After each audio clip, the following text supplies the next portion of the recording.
Hello, friends. This is Dave Hurwitz, executive editor at ClassicsToday.com, here with How I Discovered, well, who did I discover? Mahler. Oh, that was a big moment in my musical life, and I remember it like it was yesterday. And I'll tell you exactly how it happened. I used to read the New York Times Arts and Leisure section. Remember that? I guess it still exists. I don't know. I haven't read the New York Times in like 25 years. But there was an arts and leisure section in the Sunday Times. And the Sunday Times was just, a miracle of manufacture. Big, fabulous book review and all this stuff. I was only about 12 or 13 at the time. And I always read the record reviews because I was even then a classical music fanatic person. I got those wonderful Columbia Record Club things and stuff like that, but you didn't get Mahler in those packages. You got all the usual same old. And I had my parents' record collection, but they didn't have any Mahler.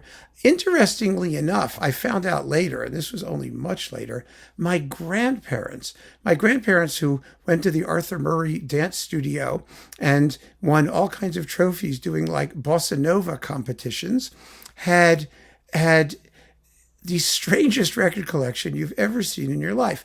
They had Belle Barth records. I don't know if any of you know Belle Barth, but Belle Barth was an extremely vulgar, borscht belt Jewish comedienne who was actually kind of funny, but she was really gross. And they had that, which I listened to and was like horrified by even at that age. And they had Mahler too. They had the Bruno Walter Mahler too. Where that came from, I have no idea. I mean, I kind of, after I started to get into Mahler, I started going through my relatives' record collections just to see what they had. I mean, my Aunt Libby and Uncle Jack had the Leonard Bernstein Vienna Philharmonic Das Lied von der Erde, which I listened to with my cousin Michael, actually my mother's cousin, but my second cousin Michael, along with his Pink Floyd Dark Side of the Moon CDs, LPs.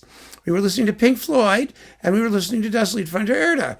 And for every Floyd, I got a Mahler, and we were sharing them back and forth. I mean, that was later, though. That was a bit later. But in the meantime, back to 1974, I was reading the Arts and Leisure section, the record reviews, and the Stokowski Mahler 2 with the London Symphony had just been released. And I read the review, and it was an interesting review. And I didn't know the work at all. It wasn't entirely positive, but it was positive about the work itself. And I hadn't heard any Mahler. And I said, I've got to hear that. But of course, you couldn't just go out and buy that stuff in Milford, Connecticut. There wasn't any place that stocked it. Although you could go to Cutler's in New Haven. But I couldn't drive then, and I had to get someone to schlep me to downtown New Haven. You could also get them at the Yale Co-op back in the days when they had a terrific record section. That went the way of the world rather quickly. So did Cutler's, for that matter. It's now the Apple store at Yale. But, it was a great record store back in the day. But so I couldn't go there. But there was a local record store in downtown Milford that I would go choosing away on my bicycle to visit, and I knew them quite well. And they had a classical section that was yay big. It had 24 records in it. But they would order things for me because everyone had the Schwann catalog sitting on the counter, and it was a little shop, but what they didn't have, they would order.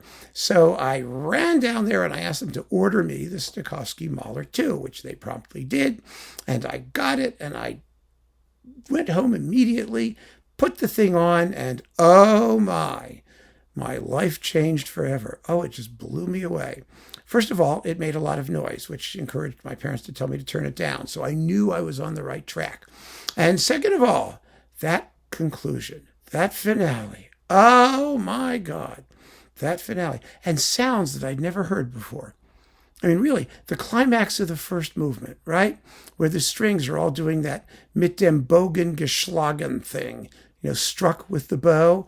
At the climax of the first movement, the trumpets are going ba bum ba ba da da da da dum ba bum ba ba da da dum ba ba, and under it the strings are going clack clack clack clack clack clack clack clack clack clack clack clack clack clack clack, and I was like, what is that? All of a sudden you hear this sound and you're like, whoa, wait, is that coming? Is that the plumbing? Is something wrong? What's going on?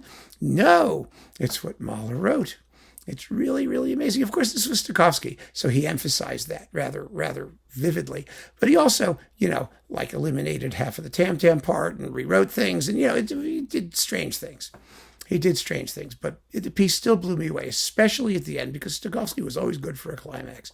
And when that chorus came in with "Was du geschlagen," and crash with the cymbals, I just went, oh my God. I was laying down reading a book, actually. Why? Because I used to read at the same time that I was listening to music.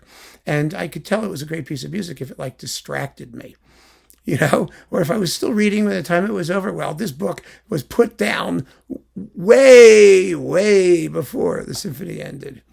I mean, really, it was amazing. I never really got through more than a page or so of the book, and they're going, "Was du geschlagen," pow, ba, da, da, da, with the horns going, and oh my God, I sat bolt upright. I was just stunned. It was like someone had shot a lightning bolt through me. That's what it did. It was phenomenal. And after that, I went and tried to listen to other Mahler, including other versions of the Second Symphony, because then I did a little research. I realized that Leonard Bernstein was the guy, and I got his second Sony recording, because the first one was out of print, the one that was live from Ely Cathedral in rather sucky sound. But I did at least hear more of what Mahler actually wrote than what Stokowski allowed us to hear. So that was interesting. And then I started listening to the other symphonies. And what initially sort of shocked me about Mahler was that, of course, when you hear something that you just love, you want more of it. And Mahler does give you more of it, but he gives you more of Mahler, not more of the Second Symphony. There was nothing that sounded quite like it. The First Symphony, for example, the recording of that I got was on Odyssey because it was super cheap, with the New Haven Symphony conducted by Frank Brief, with the first ever performance of the Blumina movement added. So that brought in the whole issue of which text and which version. And I was reading it like I have no idea what they're talking about. I couldn't care less. It wasn't a bad performance, but I couldn't figure the work out. It didn't sound like the second at all. I mean, the first movement was this pastoral, lovely thing that didn't seem to go anywhere, and the scherzo was nice and jolly, and Blumina was pretty, and the funeral march, oh my God, I said, isn't that Frere Jacques? Yes, it was. I mean, that was interesting. And then this crazy finale that's really long and erupts out of nowhere. It's like, well, it's totally different. So then I did the third. And the third was Scholte's LSO performance, which I was able to borrow from the local town library. They had it, the Taylor Library. What a bad performance of the Third Symphony that was. Scholte's LSO recording. All of his performances of the third are terrible, but this was really bad. I didn't know that, of course, but I listened to it, and it's like there's this endless trombone solo, and then, yes, they're singing, and there's this moment at the end of the third movement where that cry of despair business from the Second Symphony comes back. And I thought, oh, wow, there's a Second Symphony moment. So, I mean, and then the fourth, it's light, it's fluffy, it's not like anything else he wrote.